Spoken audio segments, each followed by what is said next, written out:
Hi all, welcome to Eduvalley. ഇന്നത്തെ ക്ലാസ്സിൽ നമ്മൾ പഠിക്കുന്നത് ടൈപ്പ്റൈറ്ററിന്റെ ടെൻഷൻസ് ആണ്. 3 ടെൻഷൻസ് ആണ് നമുക്ക് പ്രധാനമായിട്ടുള്ളത്. മെയിൻ സ്പ്രിംഗ് ടെൻഷൻ, അതുപോലെ കീ ടെൻഷൻ, അതുപോലെ shift key tension. Okay, already കുറച്ച് ടെൻഷൻ നമ്മൾ കഴിഞ്ഞ ക്ലാസ്സിൽ ഡിസ്കസ് ചെയ്തിട്ടുണ്ടായിരുന്നു. അപ്പോൾ അതിൻ്റെ ഒരു ബാക്കി എന്നുള്ള രീതിയിൽ തന്നെയാണ് ഇന്നത്തെ ക്ലാസ് നമ്മൾ അറേഞ്ച് ചെയ്തിട്ടുള്ളത്.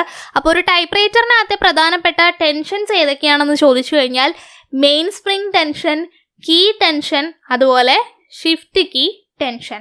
മെയിൻ സ്പ്രിംഗ് ടെൻഷൻ നമ്മൾ ഓൾറെഡി പറഞ്ഞു, കഴിഞ്ഞ ക്ലാസ്സിൽ പറഞ്ഞിട്ടുണ്ടായിരുന്നു. ഒന്നുകൂടെ റിപ്പീറ്റ് ചെയ്യാം. എന്താണ് മെയിൻ സ്പ്രിംഗ് ടെൻഷനെ എന്തെന്നുകൂടെ അറിയപ്പെടുന്നു? കാരേജ് ടെൻഷൻ എന്നും അറിയപ്പെടുന്നുണ്ട്. Carriage get tension with the help of draw cord. ഈ കാരേജിന് എങ്ങനെയാണ് ടെൻഷൻ കിട്ടുന്നത്?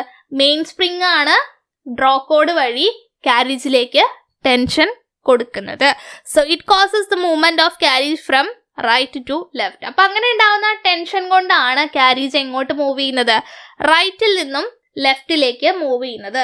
നമ്മൾ ഈ പാർട്ടൊക്കെ പഠിക്കുന്ന സമയത്ത് അടുത്ത ക്ലാസ്സുകളിൽ ഞാൻ പാർട്സ് എടുക്കുന്നുണ്ട്. അപ്പോൾ ആ സമയങ്ങളിൽ ഈ മെയിൻ സ്പ്രിങ്ങിനെ കുറിച്ചും ബാക്കിയുള്ള കാര്യങ്ങളൊക്കെ ഡിസ്കസ് ചെയ്യുന്നതുകൊണ്ടാണ് ഞാൻ ഇപ്പം അത്ര ഡീറ്റെയിൽ ആയിട്ട് ഇവിടെ പറയാത്തത്.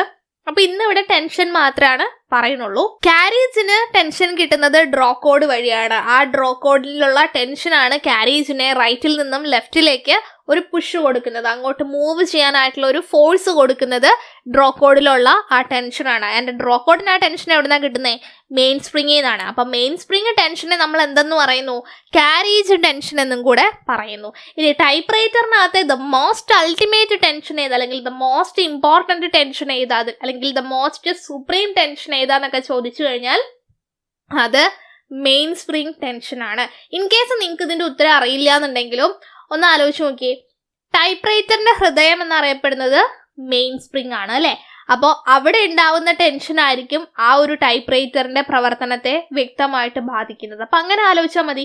നമ്മുടെ ഹൃദയം നിലച്ചു കഴിഞ്ഞാൽ ബാക്കി കാര്യങ്ങളൊന്നും വർക്കാവില്ല അല്ലെ? അപ്പൊ അതുപോലെ തന്നെ ആ ഒരു ടെൻഷനാണ്, ആ ഒരു ടെൻഷന്റെ കൃത്യമായിട്ടുള്ള ക്രമമാണ് ടൈപ്പ്റൈറ്ററിന്റെ കൃത്യമായിട്ടുള്ള പ്രോപ്പർ ആയിട്ടുള്ള വർക്കിംഗ് എന്നുള്ളത് ആലോചിച്ച് നോക്കുക. അപ്പൊ അങ്ങനെ കണക്ട് ചെയ്യാം. ടൈപ്പ്റൈറ്ററിനകത്ത് ഇത് മോസ്റ്റ് ഇമ്പോർട്ടന്റ് ടെൻഷൻ ഏതാന്ന് ചോദിച്ചു കഴിഞ്ഞാൽ, ഏറ്റവും ഇമ്പോർട്ടന്റ് ആയിട്ടുള്ള ടെൻഷൻ, നമ്മൾ കെയർ ചെയ്യേണ്ട ടെൻഷൻ ഏതാന്ന് ചോദിച്ചു കഴിഞ്ഞാൽ മെയിൻ സ്പ്രിംഗ് ടെൻഷൻ ആണ്. ബിക്കോസ് റീസൺ പഠിക്കാനുള്ളത് ഞാൻ പറഞ്ഞു. ഓക്കെ, അപ്പൊ ഇത്രയാണ് മെയിൻ സ്പ്രിംഗ് ടെൻഷനെ കുറിച്ച് പഠിക്കാനുള്ളത്. ഇനി മെയിൻ സ്പ്രിംഗ് ടെൻഷൻ കൂടുന്നത് കൊണ്ടാണ് എന്ത് സംഭവിക്കുന്നത്? ജെർക്കി മൂവ്മെന്റ് സംഭവിക്കുന്നത്. മെയിൻ സ്പ്രിംഗ് ടെൻഷൻ കുറയുന്നത് കൊണ്ടാണ് എന്ത് സംഭവിക്കുന്നത്? മെയിൻ സ്പ്രിംഗ് ടെൻഷൻ കുറയുന്നത് കൊണ്ടാണ് എന്ത് സംഭവിക്കുന്നത്? സ്ലഗ്ഗിഷ് മൂവ്മെന്റ് സംഭവിക്കുന്നത്. അത് കഴിഞ്ഞ ക്ലാസ്സിൽ നമ്മൾ പഠിച്ചതല്ലേ? ഓക്കെ, ഇനി അടുത്തത് ഇന്ന് നമ്മൾ നോക്കുന്നത് കീ ടെൻഷൻ. കീ ടെൻഷൻ എപ്പോഴാണ് സംഭവിക്കണമെന്ന് വെച്ച് കഴിഞ്ഞാൽ, നമ്മൾ ഓരോ ക്യാരക്ടർ കീസും പ്രസ് ചെയ്യുന്ന സമയത്ത് അത് ഡിപ്രസ്ഡ് ആയി പോകും അല്ലേ? ഡിപ്രസ് ആയിട്ട് പിന്നെയും പഴയ പൊസിഷനിലേക്ക് വരും. അപ്പോൾ ആ സമയത്ത് ഉണ്ടാവുന്ന ഒരു ടെൻഷനാണ് കീ ടെൻഷൻ എന്നുള്ളത് കൊണ്ട് ഉദ്ദേശിക്കുന്നത്. This is the force by which the type bar and character key resume their original position after the keys are pressed. നമ്മൾ ടൈപ്പ്റൈറ്ററിനകത്ത് കീസ് പ്രസ് ചെയ്യുന്ന സമയത്ത് ആ കീസ് ഒന്ന് ഡിപ്രസ്ഡ് ആയി പോയി തിരിച്ച് അവരുടെ പഴയ പൊസിഷൻ റീഗെയിൻ ചെയ്തെടുക്കുന്ന സമയം വരെയുള്ള ടെൻഷനാണ് കീ ടെൻഷൻ എന്നുള്ളത് കൊണ്ട് ഉദ്ദേശിക്കുന്നത്. എന്താണ് ഈ ടെൻഷൻ? എങ്ങനെയാണ് ഉണ്ടാവുന്നത്? ക്യാരക്ടർ കീ ലിവറിലോട്ട് അറ്റാച്ച് ചെയ്തിട്ടുള്ള കോയിൽ സ്പ്രിങ്സ് ഉണ്ട് അല്ലെ? പാർട്സ് പഠിക്കുന്ന സമയത്ത് ഓൾറെഡി നിങ്ങൾക്ക് അറിയുന്ന പാർട്സിൽ നമ്മൾ പറയും. ക്യാരക്ടർ കീ ലിവേഴ്സിനകത്തേക്ക് നമ്മൾ എന്ത് ചെയ്തിട്ടുണ്ട്? കോയിൽ സ്പ്രിങ്ങിനെ അറ്റാച്ച് ചെയ്തിട്ടുണ്ട്.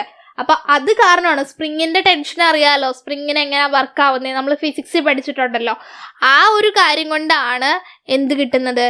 ഈ കീ ഇങ്ങനെ ഡിപ്രസ് ആയിട്ട് പഴയ പൊസിഷനിലേക്ക് റീഗെയിൻ ചെയ്യുന്ന സമയത്ത് അവിടെ ഒരു ടെൻഷൻ ഉണ്ടാവുന്നത്.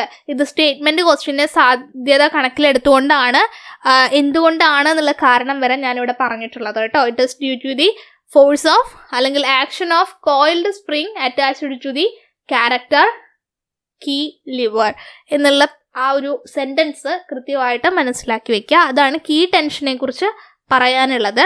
അടുത്ത ടെൻഷനാണ് shift key tension. Shift key tension ഇതുപോലെ തന്നെ സംഭവിക്കുന്ന ഒരെണ്ണമാണ്.